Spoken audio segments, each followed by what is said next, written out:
طبعا بقيت يعني مشهور دلوقتي، مش محتاج ان انا اعرف نفسي كل حلقه، بس مش مشكله، التواضع برده مهم في الحلقات دي. بعمل ايه؟ بعمل اكل.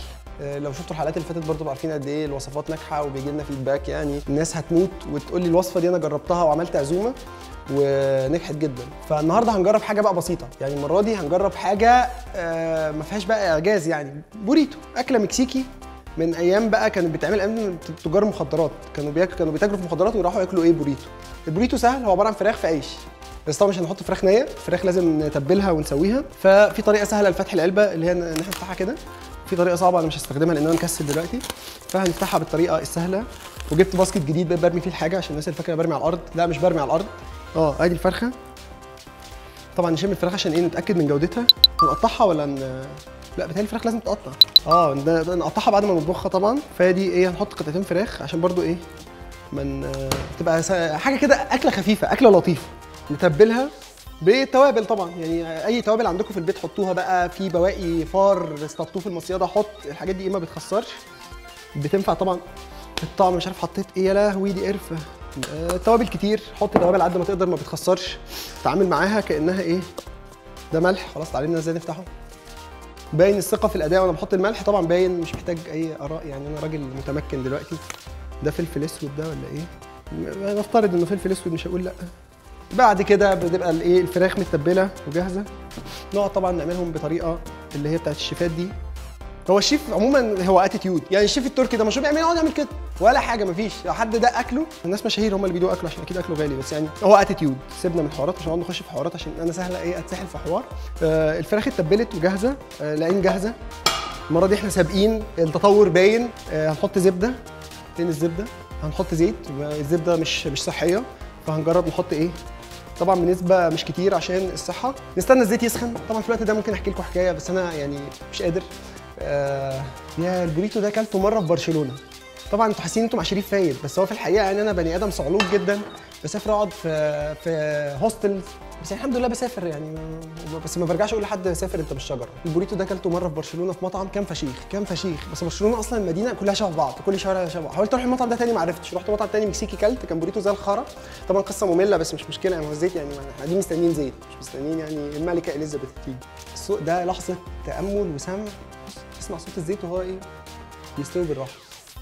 ده مفيد جدا للمديتيشن، الناس بتحب تعمل مديتيشن بتاع، عادي يحطوا زيت على النار ويقعدوا جنبه كده ايه؟ يفكروا.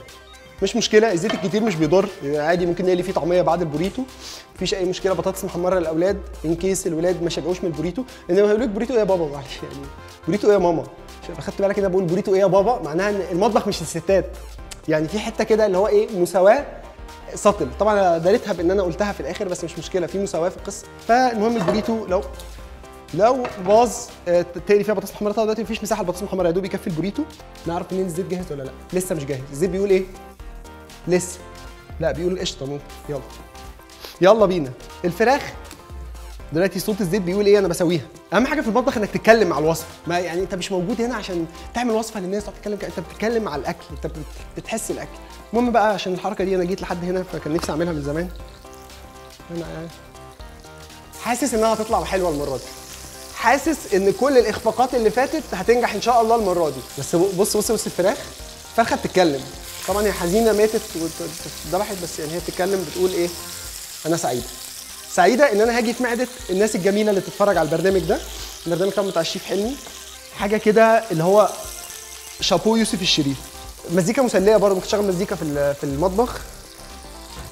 نفتح الكنز على، طبعا اللي جاب الكنز ما اتعلمش من اللي انا عملته في الاناناس، يعني دول عارفين ايه اللي حصل في اصحابهم، بس برضه جايبينهم. مفيش مشكله يتعلموا هم واصحابهم.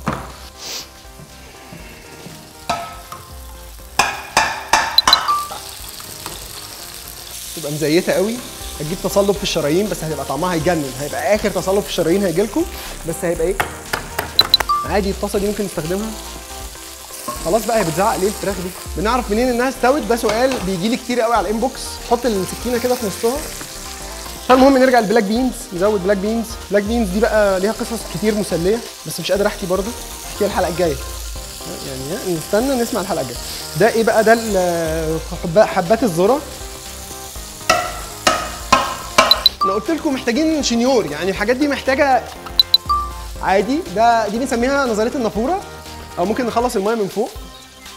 طبعا الناس هتبتدي توتر تقول الوصفه بتبوظ، اقول لهم لا مش لازم نحط الفراخ اللي بتبوظ دي اللي بتتشوح مع الذره دول، احنا هنحطهم في طبق تاني. بس انا على الاقل بفتح طريق الاجيال القادمه. نقدر نقول بنسبه 66.7 الفراخ جاهزه. نقفل بقى الطاسه، خلاص البوريتو شبه جاهز يا اولاد. الناس طبعا واقفه هتاكل ايديها، هتاكل صوابعها. نصطاد بقى الذره والفول. ده طبعا مش الفول اللي احنا بناكله، مش الفول المدمس، ده بيبقى فول. خلاص بقى مش هنقعد، مش لازم كل حاجه نعقدها ونسميها اسم. خشوا على النت اكتبوا بلاك بينز هتعرفوا شكله. ده كده يا دوب يكفوا، يعني البوريتو تكفي قطه، بس قطه مكسيكيه. العيش بقى ده مش عيش شامي، عشان اي حد يجي يستظرف يقول لي ده عيش شامي، اقول له لا ده عيش اسمه بوريتوز اند رابس. يعني واضح ان ده اسم البراند وانا دلوقتي لبستكم، بس مش مشكله، هو ده عيش يعني بتاع البوريتو. طلع العيش. طبعا هتقولي لي ما عملتش العجينه، هقول عشان الوقت مش اكتر ولا اقل. لو كان في وقت كنت عملت لكم العجينه بتاعت العيش بتاعت البوريتو. طبعا زي ما قلنا الطبخ ايه اتيتيود، والناس بتاكل بعينيها، فانت لازم تبهر الشخص اللي بياكل. فهنعمل ايه؟ نروح خاطفين الفرخه، ننزل الزيت، نحطها كده في البوريتو عادي بس تحطها بس تسنطرها في النص.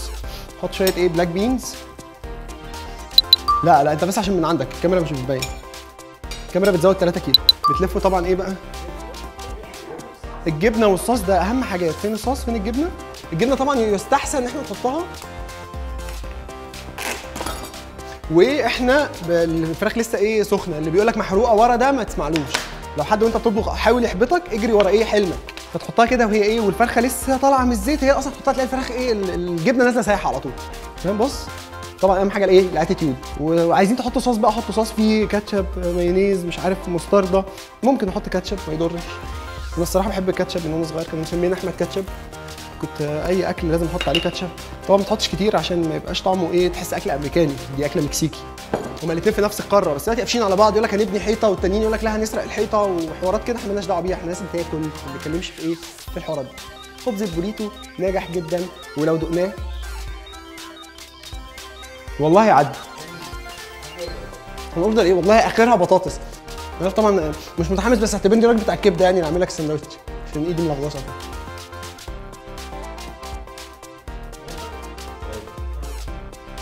بطاطس، هاتوا بطاطس. البوريتو نجح زي ما احنا شايفين، النجاح نسبي. انا اعتبرت ان ده نجح، مالناش دعوه بكلام الناس المحبطه. انا زي ما قلت انا راجل ممكن اتكلم عادي في الاكل، بس انا بتكلم في موتيفيشن، تنميه بشريه. اؤمن ان انت ممكن تعمل بوريتو والله حلو يا جماعه. انتوا مش فاهمين كنتوا في الاكل حلو، بس فعلا محتاجين نطلب برضه مش قادر.